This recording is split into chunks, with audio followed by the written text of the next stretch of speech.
Quarta-feira, 27 de setembro de 2023, seja muito bem-vindo a mais um pré-jogo aqui no canal do Lessa. E não é qualquer pré-jogo, é totalmente diferente, porque é o momento mais importante da história recente do Fluminense Futebol Clube. Depois de 15 anos, o Fluminense está de volta a uma semifinal de Copa Libertadores. E a cada passo que esse time dá nessa Libertadores, é um passo a mais para ressignificar uma cicatriz que ainda arde, que ainda dói muito em cada tricolor por tudo que aconteceu lá em 2008. Hoje a torcida prepara uma grande festa no Maracanã, uma festa inesquecível. E que ela só não seja maior daqui a que irá ocorrer, e tomara que assim seja, e tomara que o time do Fluminense torne isso possível, que ela não seja maior somente que a festa que está por vir no dia 4 de novembro. A maior festa de todos os tempos. Mas para isso, o Fluminense precisa fazer o seu papel em campo. E terá ao seu lado uma torcida apaixonada que vai empurrar, e eu tenho certeza disso, o Maracanã para mais de 65 mil tricolores, do início ao fim, rumo a esse sonho de chegar novamente a uma final. Vamos com esse pré-jogo, porque tem muita coisa importante e bacana pra gente tratar aqui. Aliás, parabéns para todo mundo que foi ao Maracanã organizar essa festa, mosaico, toda a logística, não é fácil, exige muita dedicação, então parabéns a todos que participaram dessa. Tenho certeza que o resultado vai ser, mais uma vez, espetacular. Agora, dentro de campo, não vai ser fácil, ninguém te iludiu, né? Se alguém falou isso e você acreditou, acho que você foi bobo aí, porque a gente tá falando de uma semifinal de Libertadores, gente. Tá falando da conquista do grande sonho do Fluminense. O grande sonho de todo torcedor tricolor. E grandes sonhos normalmente são difíceis de se alcançar. É a possibilidade de chegar à glória eterna. E é eterno porque é um título que vai para a eternidade, assim como qualquer outro grande título. Mas não podemos esquecer que do outro lado tem um adversário muito grande, um adversário que é campeão de tudo, que sabe muito bem se comportar em momentos assim. A gente está falando do encontro de dois grandes clubes num confronto que para mim é imprevisível e é muito equilibrado. Mas hoje tem Fluminense e tem Maracanã. E quando os dois se juntam, normalmente fica muito difícil para quem vem de fora chegar aqui e tentar alguma coisa. São os números que dizem isso, né? São 17 jogos seguidos fazendo gol no Maracanã em jogos de Libertadores. O Fluminense não perde para um time de fora do Rio desde outubro do ano passado, ou seja, quase um ano. Um time que vem de fora do Rio não ganha do Flu aqui. Como mandante, não perde um jogo para mais de 60 mil torcedores desde 1991. Simplesmente um ano do meu nascimento. Olha só que loucura. Pela Libertadores, não perde no Maracanã desde 85. Tá bom ou quer mais? É mais que isso? Agora, garante alguma coisa? É claro que não, a gente sabe que não. Mas não há como negar a força do Fluminense quando a sua casa está lotada. Quando a gente tem uma torcida tricolor empurrando o time durante 90 minutos. E tem que ser assim hoje, galera. Quem estiver na arquibancada, tente não deixar. É difícil, eu sei que é, mas não transparecer a ansiedade, o desespero. Se tiver que vaiar, deixe para vaiar alguém depois. O importante é que, durante esses 90 minutos, quem tem que sentir a pressão é o adversário. Os caras é que tem que sentir. Se rolar sinergia entre torcida, time e arquibancada, esquece, meio caminho tá andado. Meio caminho rumo à vitória, ele certamente tá garantido. Então é o time se doando em campo ao máximo, a torcida fazendo a sua parte na arquibancada durante esses primeiros 90 minutos. Os jogadores precisam passar um recado para o adversário e fique bem claro que ninguém quer mais essa Libertadores do Fluminense. Ninguém quer mais. Eles precisam entender isso e sentir isso na pele. E a torcida vai corresponder se isso acontecer dentro de campo. Pode acontecer qualquer coisa. Alguém não jogar bem, faz parte do jogo, alguma falha. O que não pode é deixar de lutar os 90 minutos, o tempo inteiro, por cada bola, como se fosse a última da vida de cada um. O resto vai acontecer. O time tem qualidade, as coisas vão acontecer. Nas oitavas de final da Libertadores de 2012, vocês lembram o que aconteceu? Teve Fluminense Internacional. E o Flu levou o melhor com esses gols aí. Lá vem o Thiago Neves, pé esquerdo, mandou para a área, desvio de cabeça, Fred, Eusébio, é gol! Gol! Thiago Neves, ele bate, pé esquerdo, olha a bola desviada, Fred, é gol! É, Dom Fredon. E nos últimos 12 jogos entre as equipes, olha só que curioso, nenhum empate. 5 vitórias. 5 vitórias do Flu, 7 do Inter. Na história são 90 jogos, com 30 vitórias do Flu, 26 empates e 34 vitórias do Colorado. Bem equilibrado. Mas vamos então à provável escalação do Fluminense, que todo mundo quer saber qual o time que entrará em campo hoje. Essa provável escalação, o oferecimento da Mais Ágil. Se você está precisando de uma grana aí, entre em contato com a Mais Ágil, ela antecipa o seu FGTS. Tem um saldo lá no seu fundo de garantia, está precisando desse dinheiro para fazer alguma coisa, para resolver algum problema da tua vida, para viajar, enfim, seja lá o que for, entre em contato através do link que está aqui na descrição do vídeo, vai ter uma equipe lá pronta para te atender. Você vai receber esse dinheiro na tua conta rapidinho, sem burocracia, é bem simples e fácil. E também a Bet7k, corre lá na Bet7k, o comentário tá aqui, aliás, o link tá no comentário fixado, é só clicar aqui, você tem bônus exclusivos aqui no canal do Lessa através deste link. Vai na Bet7k, a vitória do Flu tá pagando 1.8, 1.8 nessa vitória do Flu, Fluminense, Maracanã, os números vocês já viram. Então não tem por que não acreditar que o Fluminense vai ganhar esse primeiro jogo no Maracanã. Assim seja, se Deus quiser. Então é para ir pro jogo, comemorar uma vitória e ainda botar uma grana no bolso. Corre lá na Bet7k, o comentário tá aqui, o link tá aqui no comentário fixado. Vamos a essa provável escalação do Fluminense. E teremos alguma surpresa pro jogo de logo mais? Tem uma grande dúvida entre Paulo Henrique Ganso e John Kennedy. O Fluminense, ele conta novamente com a volta do seu considerado time ideal. O time que o torcedor tricolor olhava para um passado bem recente aqui, olhava para trás e escalava. Esse aqui é o Fluminense que eu quero ver em campo. Com Fábio, já passando a escalação, Fábio, Samuel Xavier, Nino, Felipe Melo e Marcelo na lateral esquerda. No meio de campo, André, Alexander, Ganso. No ataque, Keno, John Ares e Germancano. Isso era antes da gente ter essa discussão mais aprofundada sobre Marcelo no meio de campo. Era antes do John Kennedy surgir como uma grande alternativa, do Diniz escalar um 4-2-4, né, surpreendendo nas quartas de final. Esse time era considerado o ideal. Ele estreou na Libertadores, reestreia do Marcelo vencendo o Sport Cristal e fez aquela goleada histórica contra o River Plate no Maracanã.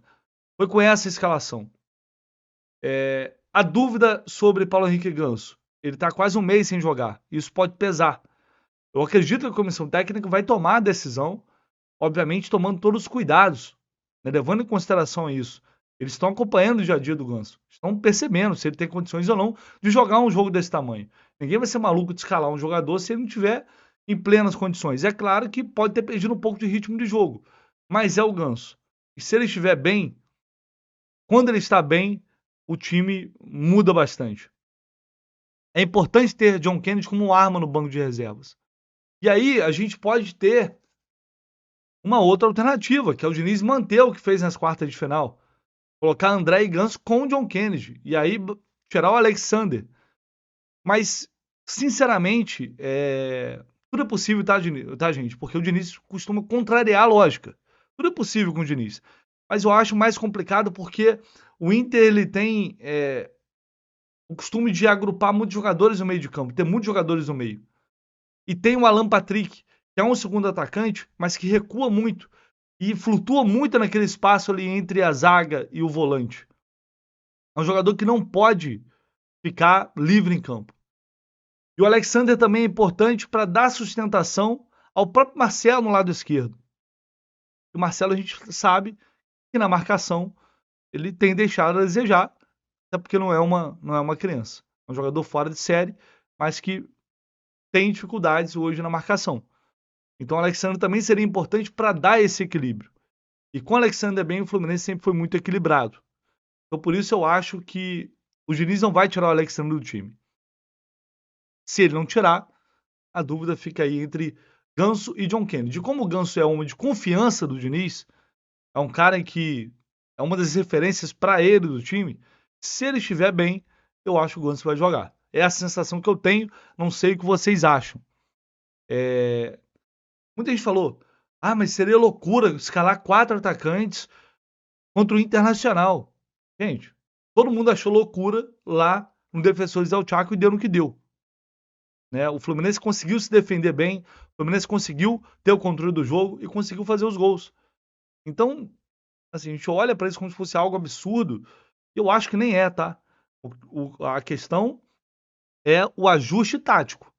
E contra o Inter pode não funcionar e cada jogo tem a sua história. Beleza. Eu não acho que é arriscado simplesmente porque tem 4 atacantes. Eu acho que é arriscado porque o Inter tem um jogador de muita qualidade, que é o Alan Patrick, o Maurício também tá bem, e tem mais gente no meio. Então você não pode perder esse meio de campo. Por isso, repito, eu acredito que o Alexandre vai acabar sendo escalado hoje. E eu acho que é a melhor solução para enfrentar esse Internacional. Quem discorda, claro, é só deixar aí no comentário. E a gente pode trocar essa ideia por aqui. Eu acho que o Ganso só não joga se realmente ele não estiver em boas condições. E no segundo tempo, a gente pode ter o Ganso, como está sem ritmo, saindo, com o Marcelo indo para o meio de campo, fazendo esse movimento, o Diogo Barbosa entrando. Até porque o Marcelo, mesmo estando como lateral, pode virar um meia. Isso já aconteceu várias vezes. Né? Vai ser bastante interessante observar e ver como esse Fluminense vai se comportar hoje. E como o Inter também vai tentar deter o Flu. E é disso que a gente vai falar agora, com uma análise super detalhada do nosso Renan Reis, nosso laranja tricolor, comentarista aqui do canal do Lessa, com pontos fortes e fracos do Inter. O que o Fluminense pode explorar para vencer esse jogo? Essa análise está muito boa. Fala aí, meu irmão. Grande Vitor Lessa, saudações tricolores aos amigos ligados aqui no nosso pré-jogo. Hoje o Fluminense enfrentará o Internacional pela semifinal da Copa Libertadores. E como o nosso adversário atuará fora de casa, eu quero mostrar para vocês como foi a caminhada do Inter longe do Beira-Rio durante o mata-mata da Libertadores 2023. Vamos começar falando das oitavas de final contra o River Plate. O Internacional perdeu por 2-1, mas poderia ter sido bem pior. O goleiro Rocher fechou o gol e impediu que a equipe de Eduardo Cudê fosse goleada no Monumental. Foram 21 finalizações do River contra apenas 4 da equipe do Inter. A única finalização na meta do goleiro Armani foi justamente a do gol do Valência.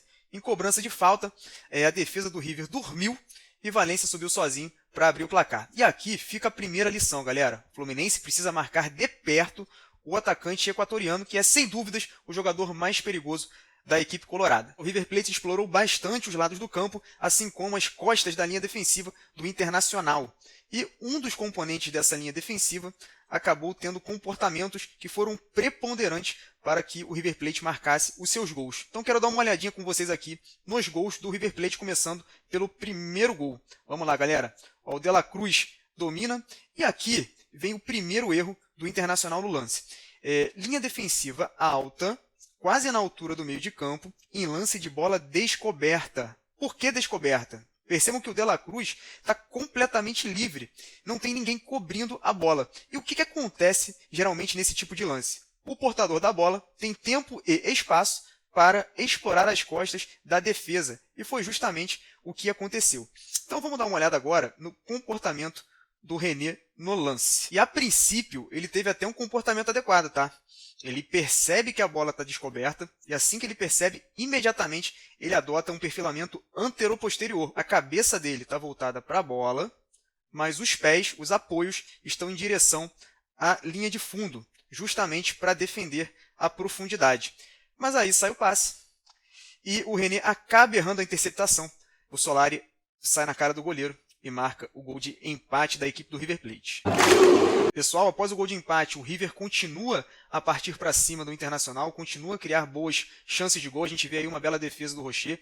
Teve esse lance também que a bola passou triscando ali a trave e depois não teve jeito. O Internacional sucumbiu à pressão do River Plate. Então vamos dar uma olhada aqui no gol da virada da equipe argentina. Tem a disputa aérea, o Beltrán fica com a segunda bola, e aqui, sinceramente, não deu para entender o que o René tentou fazer no lance. O Solari faz menção de atacar a profundidade, o René tá ligado no lance, ele também faz menção de acompanhar o argentino, só que ele simplesmente para na jogada, o Solari sai na cara do gol, caixa, gol da virada da equipe do River Plate.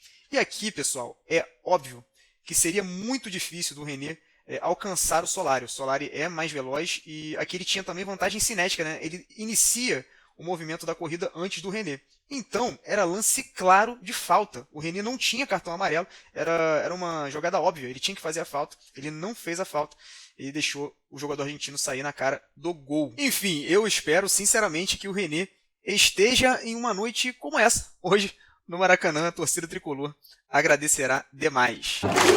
Galera, agora vamos falar do jogo das quartas de final contra o Bolívar. Mais uma vez, o Internacional enfrentou bastante dificuldades fora de casa.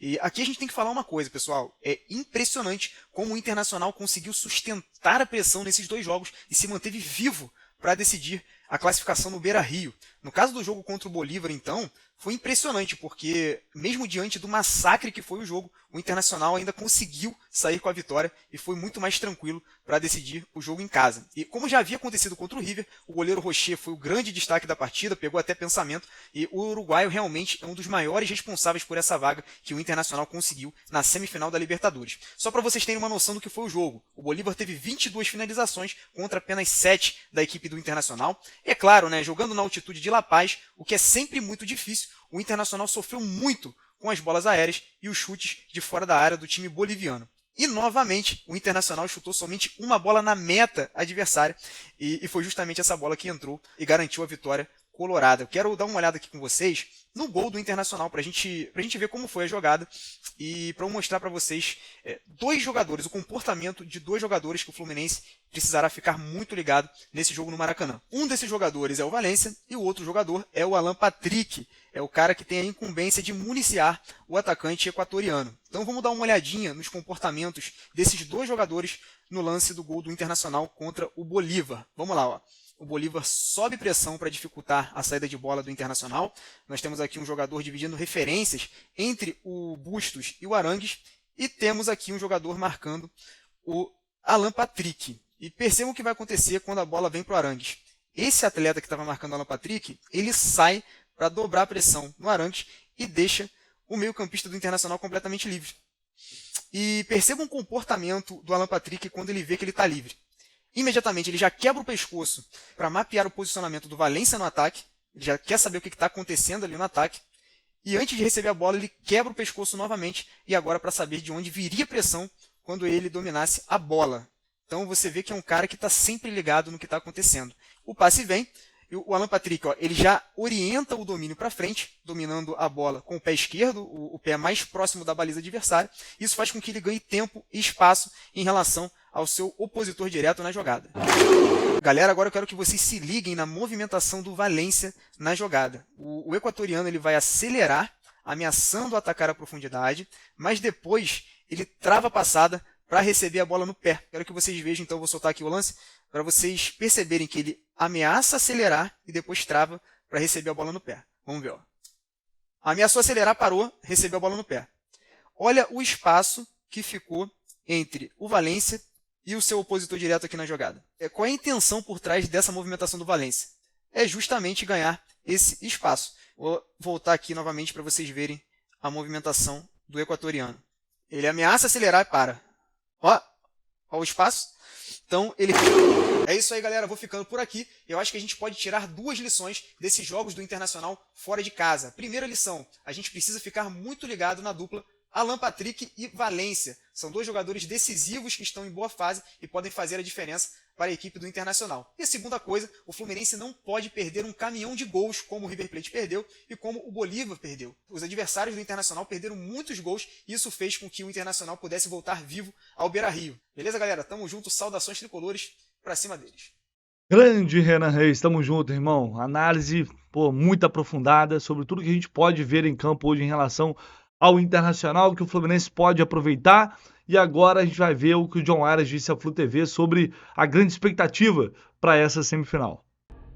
Um jogo extremamente importante para nós, sabemos que é importante conseguir uma boa vitória, uma boa vantagem, e nós estamos encarando ele como uma decisão que é, como uma semifinal muito importante para nós. E o trabalho foi muito bem feito, ajustamos as coisas que tínhamos para ajustar e já estamos prontos para amanhã. Ontem eu bati um papo com o Diogo Olivier, comentarista da Rádio Gaúcha, do grupo RBS. Quem não assistiu, a entrevista completa tá lá, foi uma entrevista bem bacana com o Diogo Olivier. E eu vou trazer aqui um trecho dessa entrevista, onde ele fala sobre esse provável internacional que deve ter só uma mudança, que é a entrada do Hugo Malho na lateral direita no lugar do Bustos. E o Diogo Olivier explicou o porquê dessa mudança por parte do Kudê. Ele treinou com o Hugo Malho, não apenas pelo Keno, que já seria um ótimo motivo, né?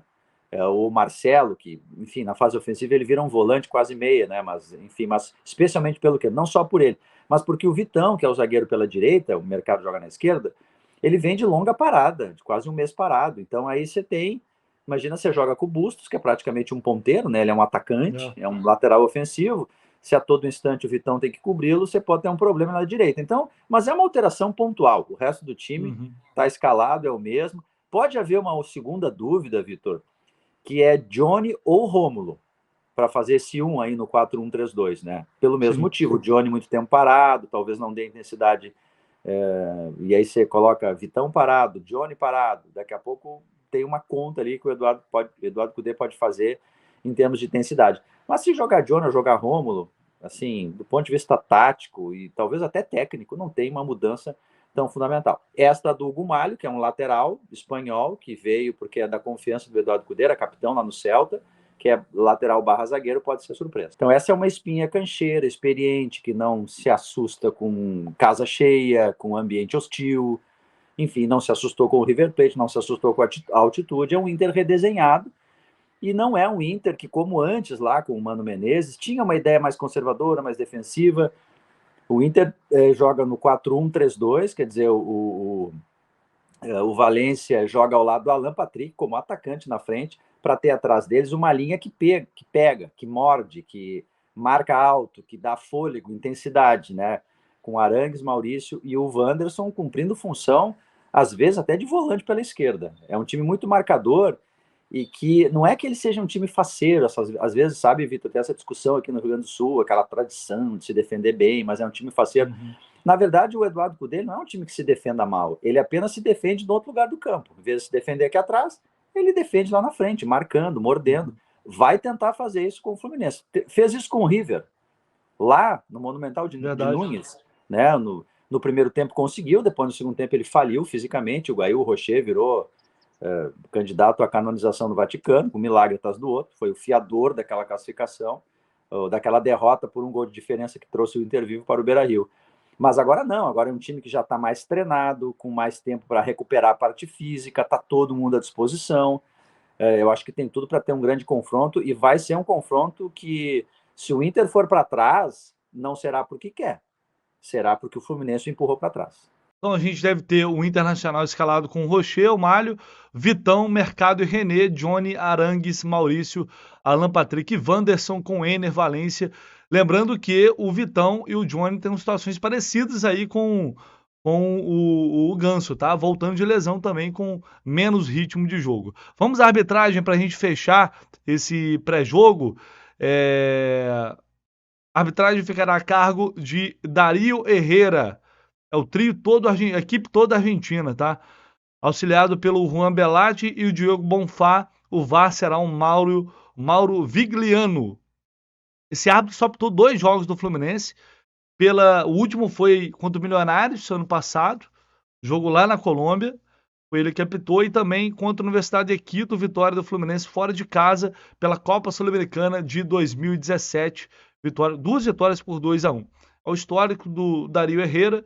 Não tem muito o que falar assim sobre esse árbitro. Tomara que ele tenha uma noite iluminada, tomara que ele possa fazer o trabalho dele bem feito, seja justo, correto, porque não vai ser um jogo fácil. O Inter é um time que sabe catimbar. Eles vão vir aqui para sobreviver nesse primeiro jogo, para levar um bom resultado para o Beira-Rio para decidir lá. Então é muito importante que a arbitragem, caso isso realmente aconteça, ela possa coibir, né, que seja um jogo de fato justo e a altura desses dois grandes clubes. Quando a bola parar de rolar, aquele super pós-jogo completo aqui com o canal do Lessa, com o Raiz Tricolor, entrevistas coletivas, zona mista, muita análise, tudo você confere aqui na dobradinha Canal do Lessa e Raiz Tricolor. Nos encontramos mais tarde, que seja um jogo abençoado para todos nós, com a vitória do Fluminense, que tudo possa estar certo e que possa ser mais uma grande festa no Maracanã. Valeu, galera, um abraço e até mais tarde.